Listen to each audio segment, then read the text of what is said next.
That's what overthinking is all about, right? It's not just one person thinking. It's Yeah. 2 or 4 or 17.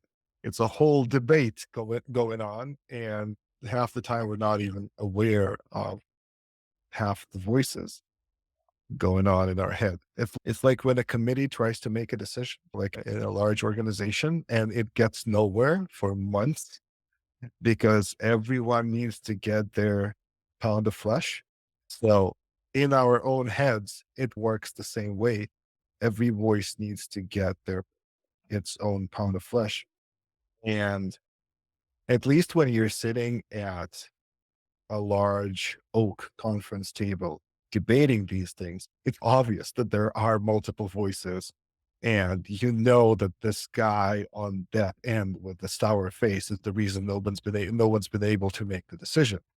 When it happens in your own head, it's much harder to notice. It's actually multiple voices, and it's much harder to figure out which voice is blocking decision making.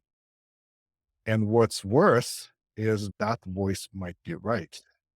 There's actually a simple solution to that problem. It's called a pen. Mhm. Uh, I know. you take a piece of paper and you start writing out the voices, and you try to give them either a description or a name or something like that, and just list out the thoughts. Now, because everyone's at the table at the same time, those voices, they come as an argument. Like you hear an argument, you hear a counter argument, and you hear a third option. And then there's the observer that kind of observes the whole discussion that has a point of view of its own.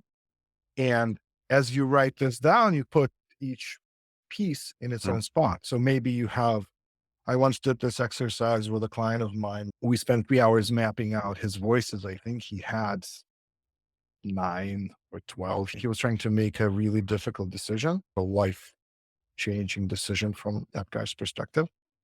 So it's not uncommon to have multiple voices, not just two. It's not just the optimist and the pessimist or the judge and the artist. That those are the typical voices, but you can have multiple voices, and a lot of them are not even our own.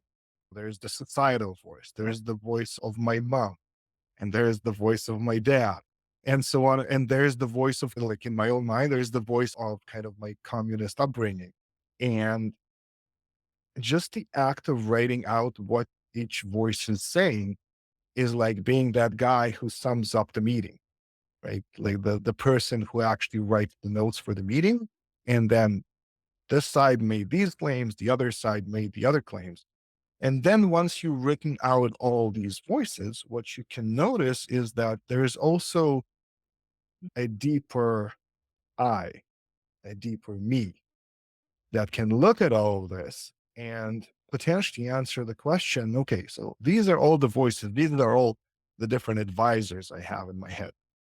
But what the hell do I want? Yeah.